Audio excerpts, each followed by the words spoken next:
All right, so if you would be opening your Bibles up to 1 Kings chapter 1. I know it's been a while since we've been in here due to me being out of town and preaching at other places.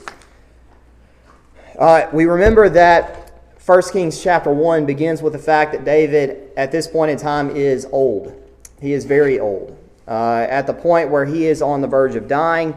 And what's really important, more so perhaps in the grand scheme of things, is not necessarily David's death per se, as it is who is going to take over for him as king. Which, if you've read through chapter 1, and we're going to, again, move through chapter 1 today, and probably not going to get all the way through. What we notice in chapter 1 is that the picture, at least when it comes to the public perception of who is going to be David's successor, is kind of murky. And we get that because of the fact that one of David's sons, Adonijah, takes it upon himself to basically assume that he's going to be the next in line to be the king of Israel. Now we know, of course, back in 2 Samuel chapter 7 specifically, that God made the promise to David, look, this is not going to be like it was with Saul, where the transition was not smooth. Your house is going to be set up to where your dynasty is going to continue on. And, of course, we know that in 2 Samuel chapter 7, we also have some messianic prophecies given that both relate directly to the house of David, but also relate to the coming of Christ. But the point is that the transition after David's death would not be like it was with Saul, where there was chaos, and where it ultimately ended up where Saul's dynasty would not continue. Well, we know that in 2 Samuel chapter 7, and we know that coming into 1 Kings chapter 1, but we have to keep in mind that the people at the time don't necessarily have the advantage that we do. And so it looks like in 1 Kings chapter 1 that things are going to get very, it appears that things are going to get pretty heated, because it doesn't seem like this is an easy transition. Adonijah has set himself up as the king, and as we saw in verses 11 through verse 21, we know, of course, that it was promised that Solomon would be the one that would reign after David as the king of Israel. And we remember that Bathsheba comes in to remind David of this. We know, of course, that Adonijah, as we saw in verse 18, basically went through the same steps to proclaim himself as the king as we saw with Absalom back in 2 Samuel, I believe, chapter 15. The point being is that Adonijah went in, he sacrificed oxen, fattened cattle, sheep in abundance, and notice that he invites a large company to attend that particular gathering. And as we pointed out with Absalom, the whole point of what Adonijah was doing is he's taking the same steps that Absalom did when Absalom tried to proclaim himself to be the king. Now, in that time, Absalom did that to try to challenge his father, David. Adonijah is more so doing this because he, like perhaps others in Israel, recognized that David is on his last limb. David perhaps is confined to his bed, or at least has a hard time moving around. We kind of can gather that from 1 Kings chapter 1, verses 1 through 4. You know, that maybe David's not in a position where he can proclaim the next king. So Adonijah takes it upon himself to assert himself to become the king. Well, obviously Bathsheba has a problem with this. We notice in verse 22 that Nathan also inquires about this matter. So, verse 22, Bathsheba is talking with David, and it says that while she was still speaking with the king, that Nathan the prophet came in, and they told the king, "Here is Nathan the prophet." And when he came in before the king, he bowed before the king with his face to the ground. And Nathan said, "My lord the king, have you said, Adonijah shall reign after me, and he shall sit on my throne? For he has gone down this day and has sacrificed oxen, fattened cattle, and sheep in abundance, and has invited all the king's sons, the commanders of the army, and Abiathar the priest.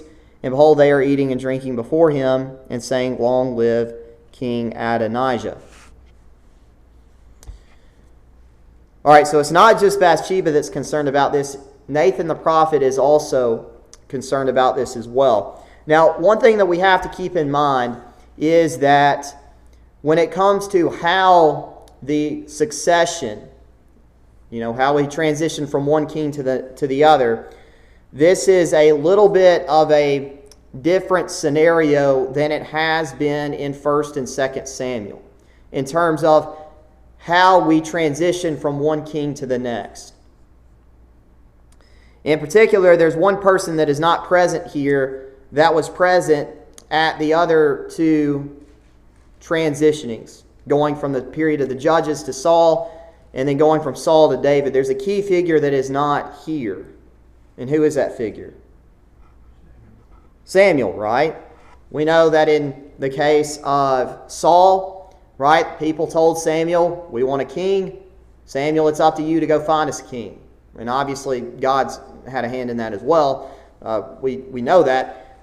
But we also know that Samuel had a role too, right? Samuel went and found Saul of the tribe of Benjamin, and God had selected him to be the king. Didn't work out well. Well, when God had rejected Saul, who did God tell to go find the next king? Samuel, right? Samuel goes to the house of Jesse, goes through all the sons of Jesse, and then he ultimately settles, and then ultimately God points out that David's going to be the next in line, right? Samuel had a role in that. Well, Samuel at this point is no longer there. And so this is a little bit of new territory for the Israelites, right? When they transition to a king, that's new territory.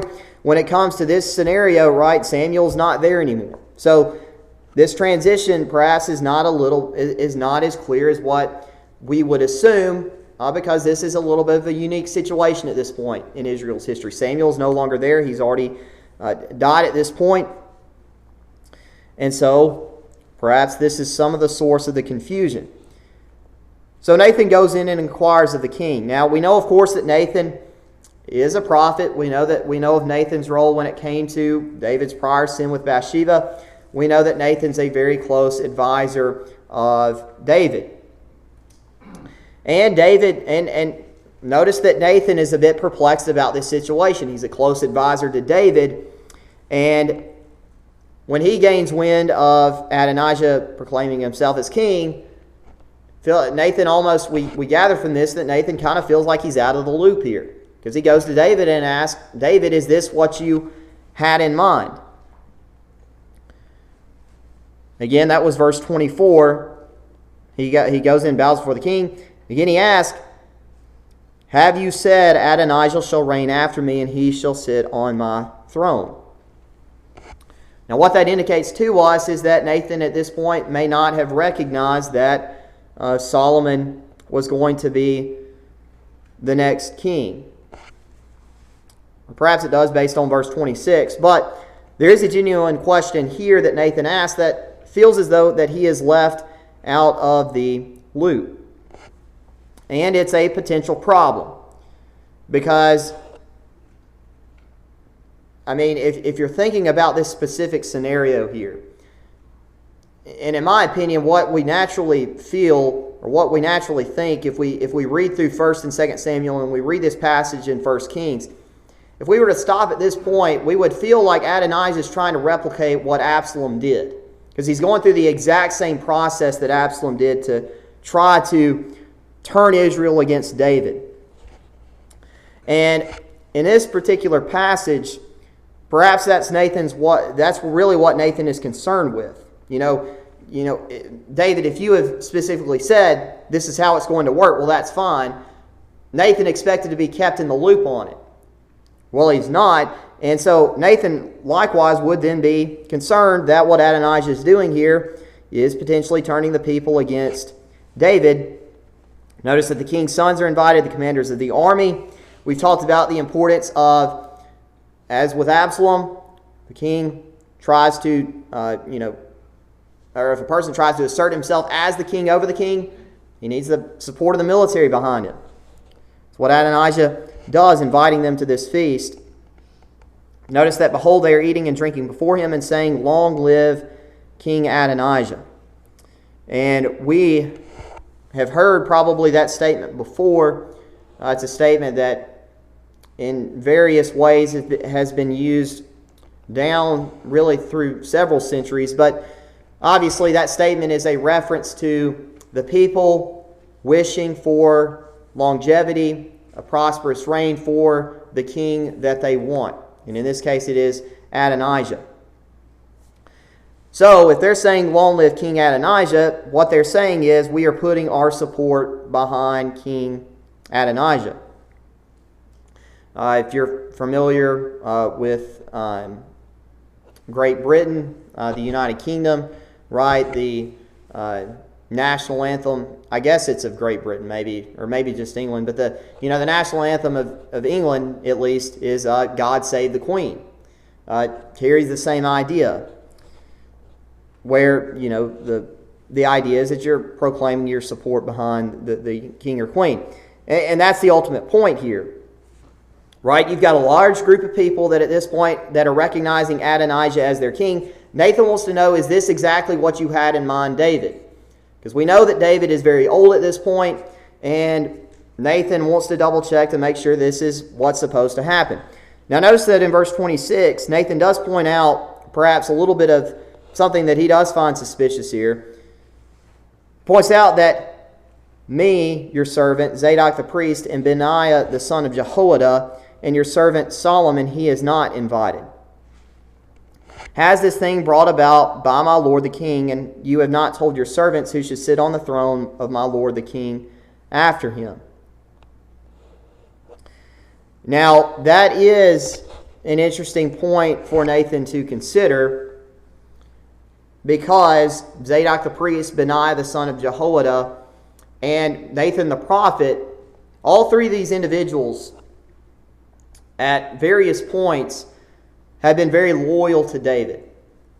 And, in my mind, as I consider this situation, and if you're thinking about this from Nathan's perspective, if David had put his stamp of approval on Adonijah being the king, why would Adonijah not have invited Nathan, Benaiah, and Zadok, who were the closest advisors to him?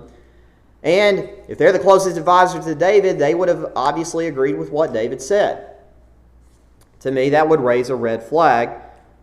Perhaps it does with Nathan, and that's why, again, he wants to inquire and check, is this what you wanted to do? Now, we might bring up here, and this is something that we could bring up next week when we talk about how this will end for Adonijah. Sometimes you have to be very careful about doing a particular action without somebody's permission. You have to be very careful about performing an action which you don't have the authority to do without somebody's permission. I'll give you an example of that. Senior year in high school, I was good friends with a group of guys that I was in band with. And they were starting up a lacrosse club that spring, and they wanted me to come play with them. But I think all of y'all are aware of this, right? I was born with one kidney, and I was told from a very early age by my parents that I could not play contact sports. So no basketball, football, and hockey, which we really don't have hockey around here, but really any contact sport. Lacrosse is a contact sport. You ever watched it? It is very much a contact sport.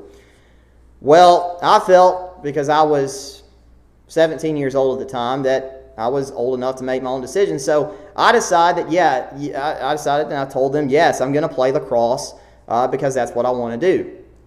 Because I like sports and that's what I wanted to do it. But I didn't get my parents' permission when I knew that they told me that I shouldn't play contact sports because of having one functioning kidney. But I did it anyway.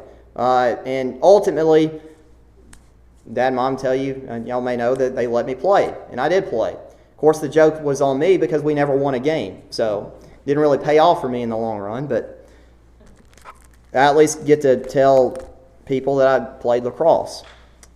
Don't bring up our record, but I tell them that I played. Sometimes you can get, in that particular case, I didn't really get in trouble, even when I didn't get permission from my parents. Now, there have been other instances, and I can't think of any right offhand. Dad and Mom could give you several probably, where I didn't ask for permission and I got in a lot of trouble for doing something. And perhaps, as a child, you were in that position. You did something, your parents told you not to do, or your parents did not give you the approval to do it. You did it anyway, and you got in a lot of trouble for it.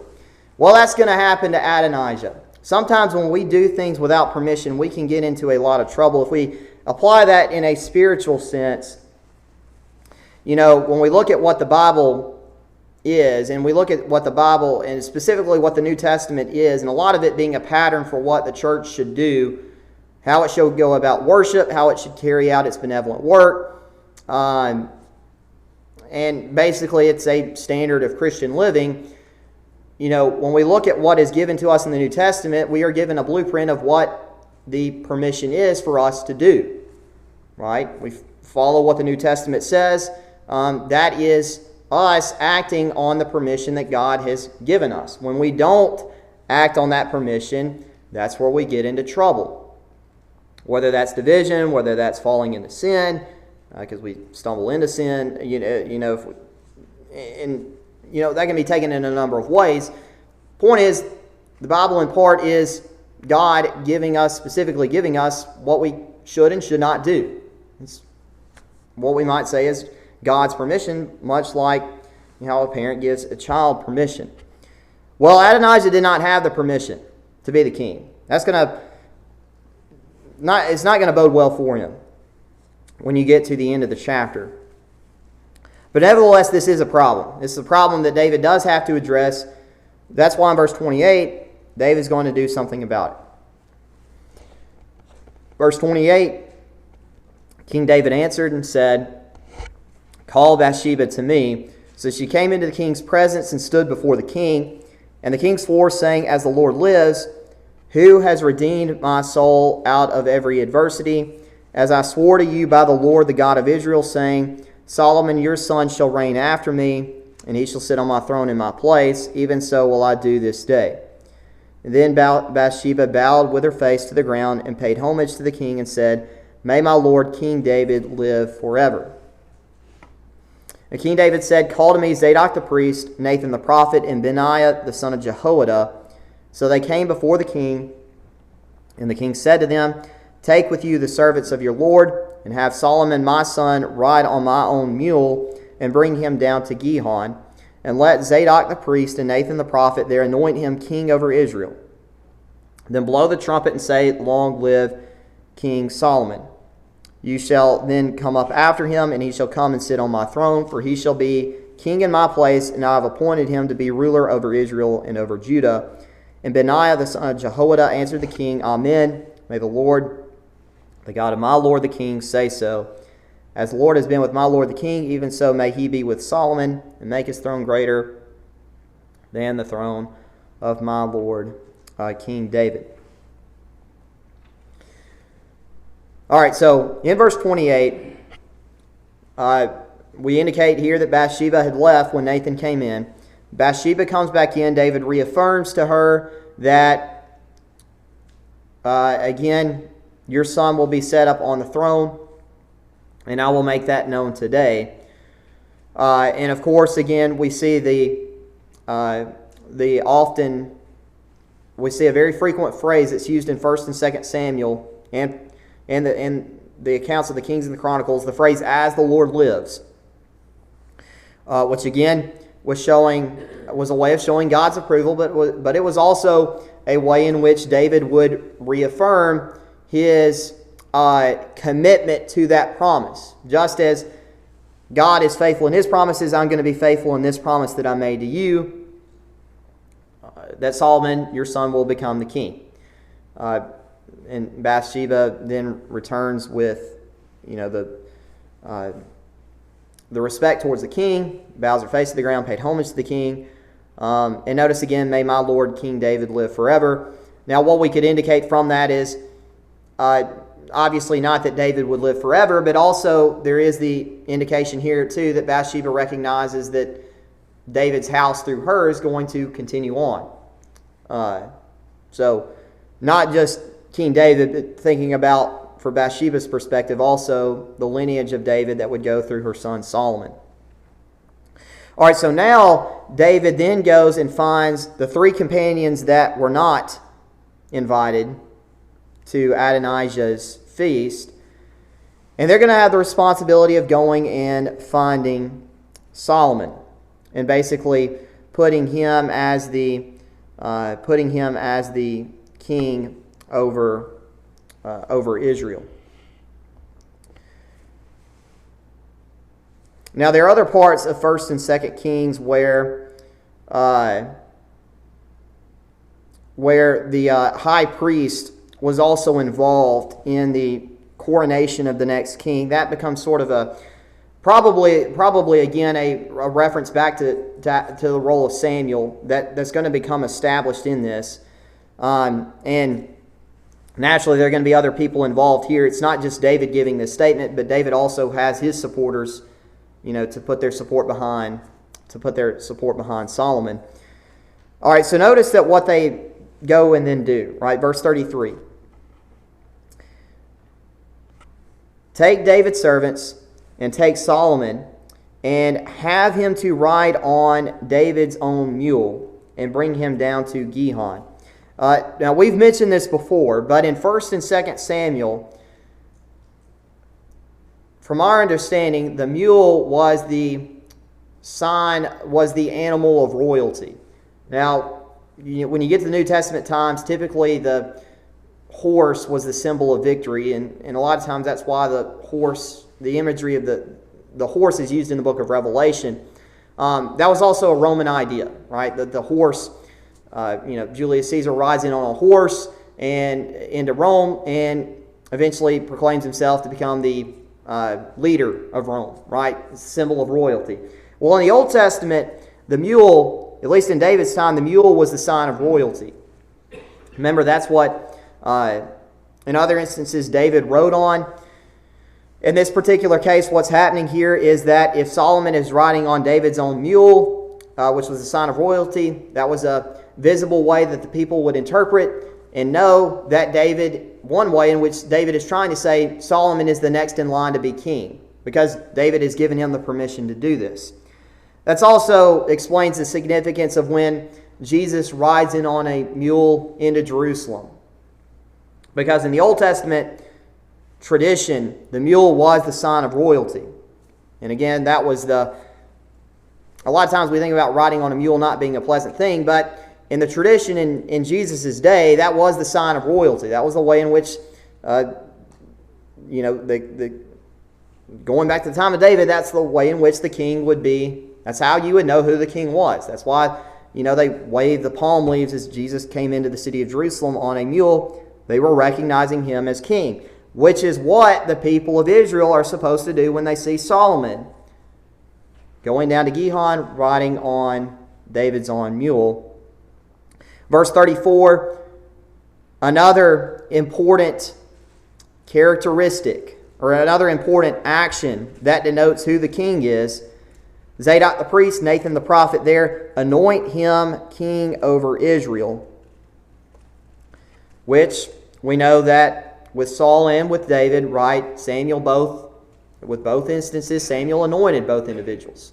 It was another important step to reaffirming who's going to be the king. The blowing of the trumpet in later passages in 2 Kings, this was also connected as a way of proclaiming the king. And then obviously the statement, long live King Solomon, would show direct support here for Solomon to be the next king. Then you shall come up after him, he shall come and sit on my throne, for he shall be king in my place. And I have appointed him to be ruler over Israel and over Judah. Now, why doesn't David just hand over and let Solomon say, go sit on my throne and you will be crowned king? Why would David not choose that approach? Why does he choose the approach that he does here in verses 32 through 34?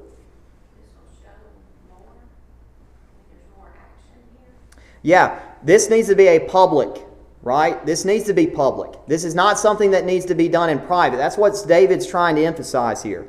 Adonijah has gone through this whole public ceremony to say he's the next king. If David goes about this and does it privately with Solomon, that doesn't necessarily change the public perception. The public needs to know that David has put his support behind King Solomon. That's why when you look at, you take for instance, a few years ago when Mississippi had the open Senate seat, which Cindy Hyde-Smith ultimately got, President Trump comes down to Mississippi and campaigns for her because, he might assume that, he supports her because he's a Republican, she's a Republican, but he comes down here because he wants the people of Mississippi to know this is who I support, and if you support me, you should support her. Same idea. Yeah, Brother George.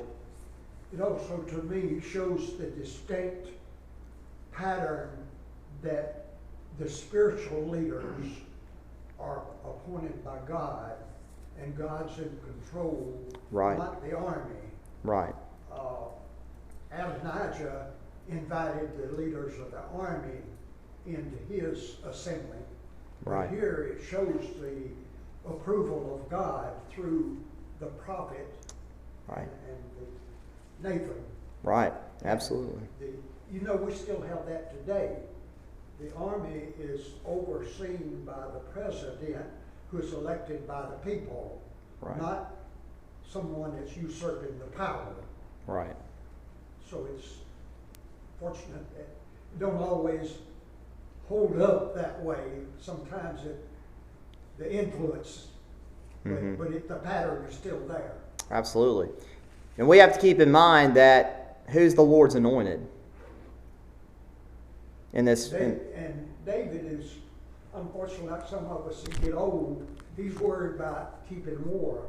Right. He's not keeping up with what's going on in the kingdom. So Adonijah takes advantage of David's being kind of a recluse. Right. And appoints himself. Right. David's got his own health problems to worry about. Yeah. That's more important for him. Now, of course, we keep in mind, right, who's the Lord's anointed? Yeah, right now it's David. Right? That wasn't the case with Solomon. That was the whole wasn't the case with Saul, because that's why Samuel went and anointed David. But the Lord's anointed here is David, right? That's the person that he has given his stamp of approval on as the king. And as Brother George said here, there's a divine pattern that's being laid out, and that's the case that here it's the Lord's anointed. The say of the Lord's anointed should be a lot more than the say of what Adonijah is assuming that he has the right to do. And so that's, part of the point of this being a public proclamation is people don't have any, and even those that have supported Adonijah, as we'll see next week, they're not going to have any excuse to say, we didn't realize that we didn't realize you wanted Solomon and not Adonijah. Now the public knows for a fact this is the way that it's supposed to work. So verses 38 down through verse 40, Zadok the priest, Nathan the prophet, Benaiah the son of Jehoiada, the Cherethites and the Pelethites, which we've already mentioned are probably a certain group of the Philistines that remained loyal to David, that moved to Israel when David did become king, and from what we assume they proselytized to Judaism. They go down, they had Solomon ride on King David's mule and brought him to Gihon. There Zadok the priest took the horn of oil from the tent and anointed Solomon. Then they blew the trumpet, and all the people said, "Long live King Solomon." And all the people went up after him, playing on pipes and rejoicing with great joy, so that the earth was split by their noise. So, from there, it seems like the question is cut and dry about who's going to be the next king. It's Solomon. We see that the people there... Now, we'll read verses 40 through 41 down through the end of the chapter next week. But it seems at that point there's really no contention with what's happened here. Everything went according to David's plan. The people then followed in verse 40. Of course, the playing on pipes.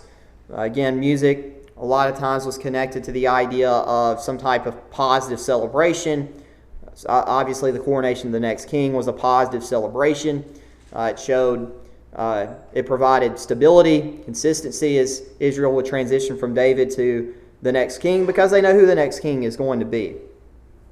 You never want to be in a position, and you know, it's a good thing about with the Constitution, we kind of have a plan set in place. But a couple hundred years ago, when monarchies ruled over Europe, if you had a king die, a lot of times there was not always a clear indication about who would then lead. And that a lot of times led to civil wars. It led to other nations invading to try to take over a territory. So whenever you have a clear transition of power, it's always a positive thing. And the people rejoice as a result of now knowing permanently that Solomon is the next king. We're going to go ahead and stop there. Are there any final comments that you'd like to add on before we stop this morning? David has slowed down, but in this instance, he does make a wise decision and realizes that we need to get Solomon before the people quickly, because the more Adonijah is before the people, it's going to be, if he ever gets the support of the people, it's going to be hard to get him out. Yeah. So, time's of the essence, and David knows that, and so this public display of support for Solomon was a great thing. Absolutely. Absolutely. We'll go ahead and stop here. We'll pick up with 1 Kings chapter 1 and verse 41 next week. Thank you for your time. Thank you for your attention this morning.